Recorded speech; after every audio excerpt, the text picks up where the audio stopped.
Moon city escapes builders प्रस्तुत करते हैं आलीशान आकर्षक residential commercial JDA approve project Space Moon city.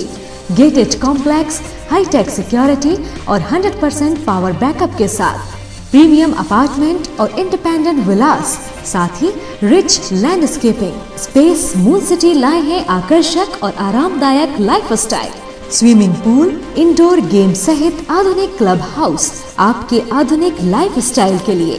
Shopping and entertainment के लिए नेशनल और इंटरनेशनल ब्रांड्स के साथ शॉपिंग मॉल और मल्टीप्लेक्स। स्पेस मून सिटी 25 एकड़ में विस्तृत है।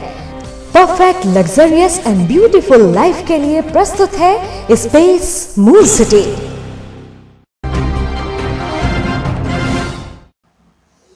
आज हम बात करेंगे उत्तर प्रदेश उद्योग व्यापार संगठन के झांसी महानगर अध्यक्ष सुरेश मानकानी जी से। तो मानकानी जी, मैं आपसे पूछना चाहूँगा कि ये कोरोना चल रहा है, इस समय पूरा विश्व परेशान है, दिन प्रतिदिन संक्रमित लोगों की संख्या बढ़ रही है। अब तो अपने झांसी में भी पर डे संक्रमित लोगों की संख्या तेज़ी से बढ़ रही है, 14-15 केसेस पर डे आ रहे हैं। तो ऐसे में इस पूरे परिदृश्य को आप किस नज़र से देखते हैं? देखिए, जिस तरीके से हमारे देश को, हमारे प्रदेश को और विदेशों को भी कोरोना ने अपनी चपेट में लिया है, मुझे लगता है कहीं ना कहीं हमें इसके एहतियात बरतने चाहिए, क्योंकि अभी तक इसकी कोई वैक्सीन या दवा मार्केट में उपलब्ध नहीं है। और जो भी इसका आज की तारीख में इलाज है वो यही है, 2 गज की दूरी, मास्क पहनना ज़रूरी, हाथों को आप कम से कम 20 सेकेंड तक दिन में 10 बार धोएं। लेकिन ऐसा देखने में मिल रहा है कि जब लॉकडाउन चल रहा था तब लग रहा था कि कोरोना भी चल रहा है, लेकिन जब से ये देखा गया है, लॉकडाउन को हटाकर अनलॉक 1 जब से लागू हुआ है, हम लोग पेपर पढ़ते हैं, टीवी देखते हैं तो हमें कोरोना दिखाई देता है। मार्केट में जाते हैं तो कोरोना नाम की कोई चीज़ नज़र नहीं आती है।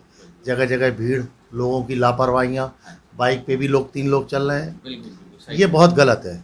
और साथ में इस गलत के साथ में एक और चीज़ हमें गलत लगती है, जैसे लोग आजकल बातचीत करते हैं ना आपस में, कोई कोरोना का पेशेंट पकड़ा गया किसी कॉलोनी में, हमारी गली में, हमारे घर के बाजू में, तो हम लोगों के जो शब्द होते हैं वो बड़े गलत होते हैं।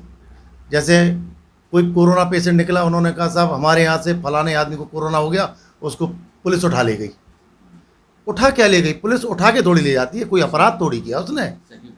अपराधियों को पुलिस उठाती है, मरीज को तो इलाज के लिए ले जाया जाता है अस्पताल, इलाज के लिए। लेकिन ऐसा माहौल हमारे समाज के लोगों द्वारा खड़ा कर दिया जाता है कि वो व्यक्ति घबरा जाता है, एक दहशत का माहौल, एक दहशत का, भय का वातावरण बन जाता है। जो आदमी का इलाज होना चाहिए, जिस इलाज से उसको बचना चाहिए, बजाय बचने को उसकी मौत हो जाती है। हम लोग अच्छे समाज में रहते हैं, हम लोगों की भाषा भी वैसी होनी चाहिए। हम लोगों को ये ना कह कर के उठा ले गए, अगर हम लोग ये कहें तो उनको इलाज के लिए हॉस्पिटल ले गए, तो मुझे लगता है कहीं ना कहीं मृत्यु दर में उससे भी एक बचत होगी हमारी। और बाकी तो घूम फिर के बार बार हमारे देश के प्रधानमंत्री आदरणीय नरेंद्र मोदी जी, कल भी उन्होंने देश के नाम संबोधन किया, हाथ जोड़ते हैं बार बार पब्लिक से, देशवासियों से हाथ जोड़ते हैं। कल भी उनके यही शब्द थे, 2 गज की आप दूरी रखें, बार बार हाथों को धोएं, मास्क लगाएं। बावजूद उसके पता नहीं क्यों क्या हो जाता है लोगों को कि आदमी व्यापार करता है तो भूल जाता है ये सारी चीज़ें, मार्केट में जाता है तो भूल जाता है।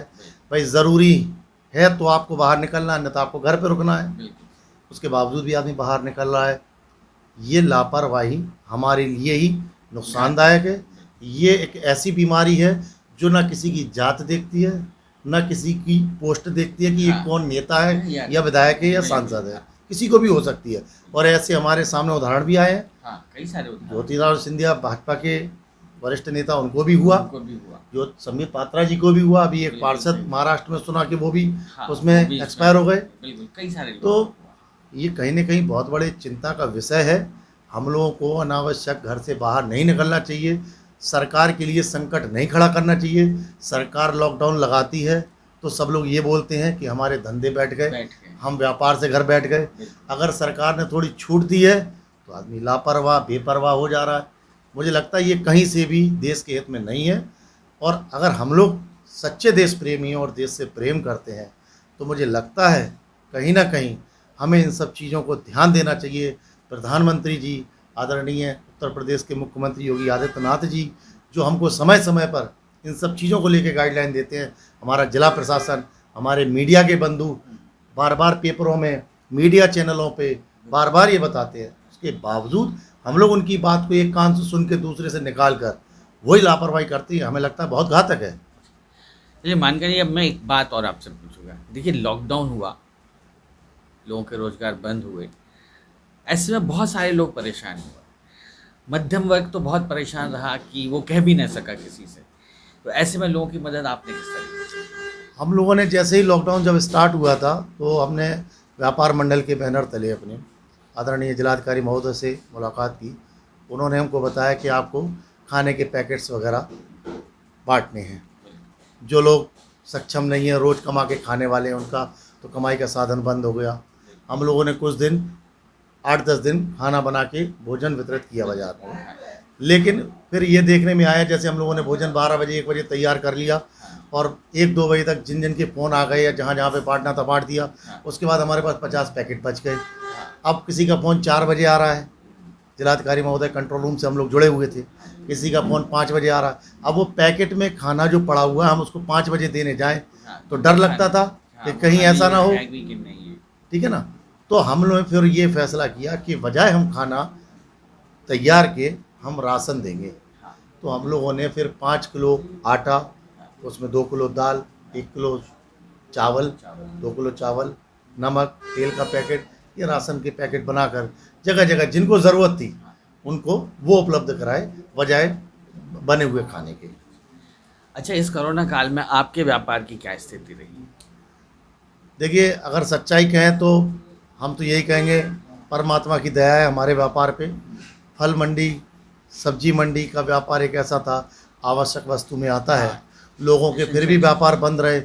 लोगों ने पूरे लॉकडाउन में अपने ताले में चाबी भी नहीं डाली, लेकिन शुक्र है उस मालिक का, हम लोगों को व्यापार करने का मौका मिला, हम लोगों ने व्यापार किया। लेकिन ऐसा नहीं है कि हम लोगों ने कोई गलत व्यापार किया, कोई कालाबाजारी की।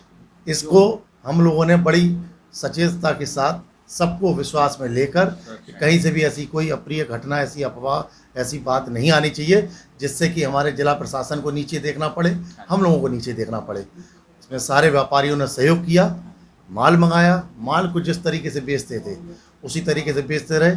और लोगों को कभी भी पूरे लॉकडाउन में कोई ये नहीं कह सकता कि हमको ये चीज़ महंगी मिली या इस पर अनावश्यक की कालाबाजारी हुई।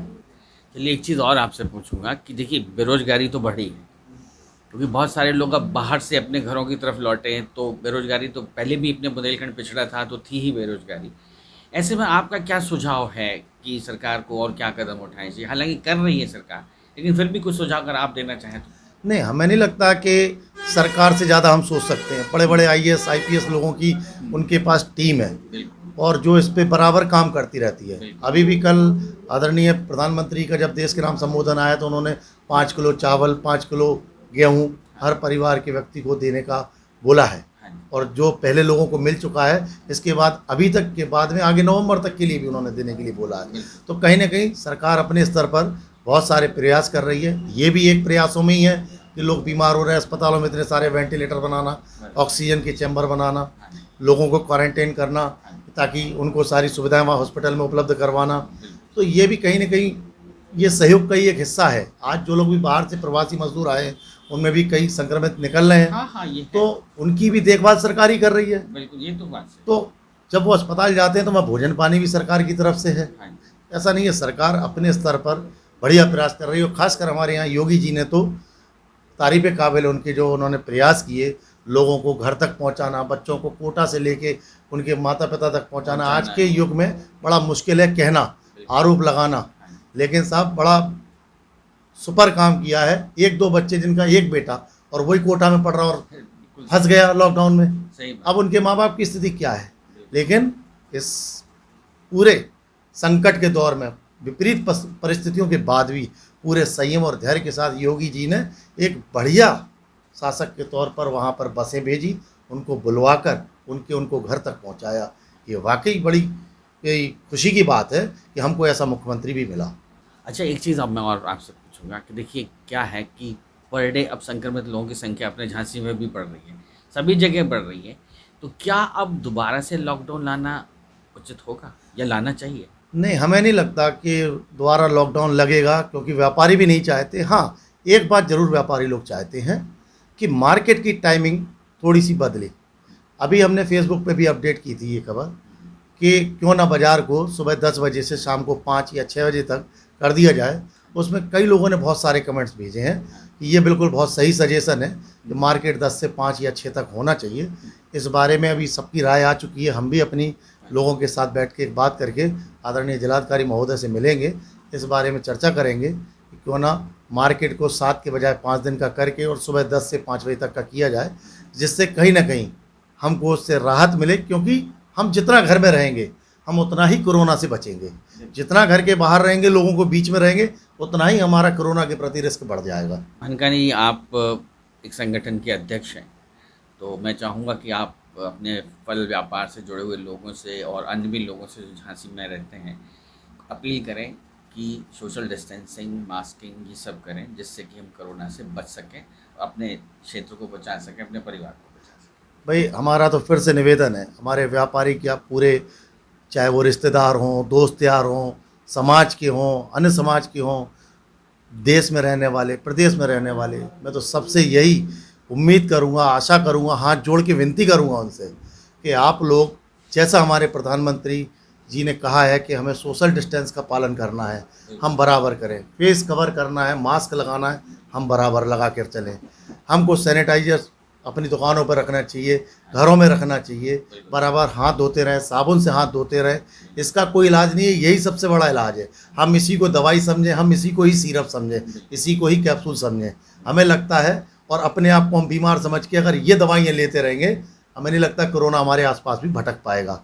मैं फिर से और बार बार यही चाहूँगा कि इस बात को बहुत गंभीरता से लें, इसको अनावश्यक बहुत हल्के में ना लें, कि हाथ धोने में आलस ना करें, मास्क लगाने में अपने आप को शर्मिंदा महसूस ना करें कि हम मास्क लगा रहे हैं, हमारा मुंह छिप रहा है ना, इसको बराबर लगाएं। दूरी बनाने में भी बिल्कुल भी शर्मिंदगी ना महसूस करें कि आप हमारे अपने हैं, हमें आपसे दूर रहने में शर्म नहीं आनी चाहिए, थोड़ा दूर हो जाना चाहिए। कोई बुराई नहीं है, हो सकता है आपके अंदर हो उसको लग जाए, हो सकता है उनके अंदर हो आपको लग जाए, इसलिए ये बहुत ज़रूरी है।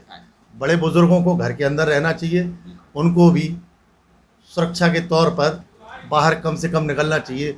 बच्चों को हम लोग अपने घर में रखें, उनको अनावश्यक बाहर ना जाने दें, जिससे हमारा परिवार सुरक्षित रहे, देश सुरक्षित रहे, प्रदेश सुरक्षित रहे, सारे लोग सुरक्षित रहे। मानकानी जी, आपका बहुत बहुत धन्यवाद, और आगे भी हम अन्य विषयों पर आपसे चर्चा करते हैं। Thank you very much. आपका भी बहुत बहुत धन्यवाद, आपने मुझे कोरोना पर कम से कम अपनी बात रखने का मौका दिया। Thank you.